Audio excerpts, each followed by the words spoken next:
आणि ऑपरेशन टायगरच्या यशस्वीततेनंतर शिवसेनेचे खासदार प्रतापराव जाधव यांनी संजय राऊतांच्या भूमिकेवरती निशाणा साधला आणि जोरदार टीका केली आहे. शिवसेनेचे खासदार प्रतापराव जाधव हे आपल्या सोबत आहेत. केंद्रीय मंत्री देखील आहेत. ते जाधव साहेब, ऑपरेशन टायगर तर सक्सेसफुली झालेलं आहे. 6 जण हे जवळपास आता शिंदेच्या नेतृत्वात पुन्हा एकदा शिवसेनेत येत आहेत.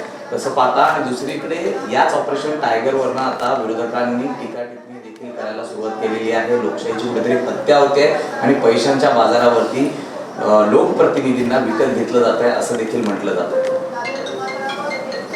हे बघा, त्या ऑपरेशन टायगरची सध्या काही परिस्थिती नाही आहे. कारण की कुठलं निवडणूक नाही किंवा कुठं खासदारांच्या मताची सध्या कुठं आम्हाला किंवा एनडीएला त्या ठिकाणी गरज नाही आहे.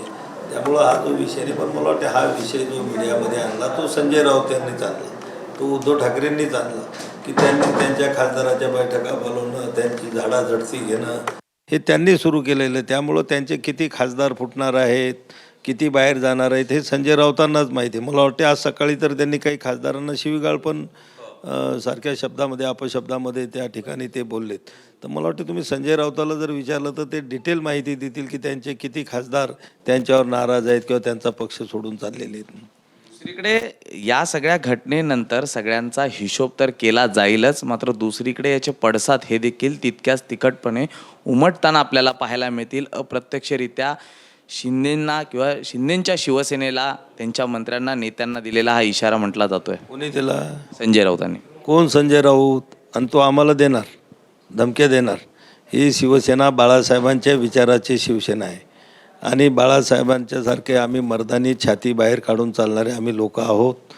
त्यांनी अशा धमक्या दिल्यापेक्षा त्यांचं घर त्यांनी सांभाळावं आणि स्वतःचं घर सांभाळत येत नाही म्हणून दुसऱ्याच्या घरावर दगडं फेकायचा प्रयत्न त्यांनी करू नये. मला वाटतं हे तर त्या संजय राऊताचं पाप आहे आणि सगळ्यात जास्त तो विडा उभाटाला संपवायचा हा संजय राऊतांनीच घेतलेला आहे.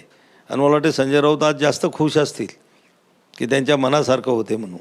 संजय राऊतांमुळेच हे खासदार बाहेर पडलेत. ही नाराजी जी उफाळून येते, उद्धव ठाकरेंच्या बाबतीतली नाराजी आहे, याला कारणीभूत संजय राऊत आहेत असं आपलं म्हणायचं आहे. बाहेर पडणार आहेत की पडले आहेत ते मला माहीत नाही, पण अतिशय आमदार आणि खासदार संजय राऊतांच्या वक्त्यावर नाराज आहेत.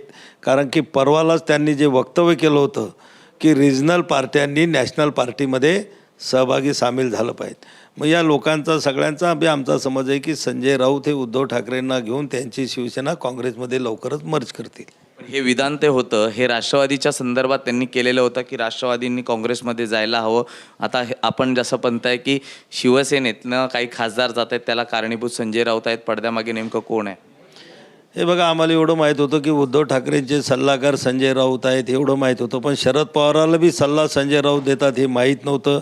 त्यांचं बोलण्याचा आशय होता की रिजनल पार्ट्यांनी नॅशनल पार्टीमध्ये मर्ज झालं पाहिजे. त्याच्यात राष्ट्रवादी आली, उभाटा पण आली. चंद्रकांत खैरे फक्त एक म्हणतायत की किती काही झालं तर आम्ही उद्धव ठाकरेंच्या पाठीशी ठामपणे उभे राहू. दुसरीकडे नागेश आष्टीकर यांचे चिरंजीव मात्र विधान परिषदेची निवडणूक ही ठाकरेंसोबतच राहणार असल्याचं मत त्यांनी व्यक्त केलेलं आहे. 2 प्रश्न आहेत चंद्रकांत खैरेंचा आणि आष्टीकरांचा. हे बघा, असं काही नाही, एका घरामध्ये 2 पक्ष राहतात. याच्या अगोदरचे उदाहरणं आपल्याकडं आहेत. दंडवते साहेबांचं उदाहरण की 2 पक्षाचे खासदार एकाच घरामध्ये त्या ठिकाणी राहते. मतं भिन्नता असू शकते, त्याच्यात तो काही विषय नाही. त्यामुळं त्यांच्या मुलाचं काय मत असेल तिकडे असेल, त्याच्याबद्दल मी काही जास्त सांगणार नाही, ते स्वतःच ते सांगू शकतील. आणि खैरे साहेब जे म्हणतात की तुम्ही उद्धव साहेबासोबत आहे, त्यांना म्हणा पहिले संभाजीनगरमधल्या तुमच्या वरिष्ठ नेत्यांच्या सोबतच जो रोज त्यांचं आणि दानवेंचं जे शुद्ध. एबीपी माझा, उघडा डोळे बघा नीट.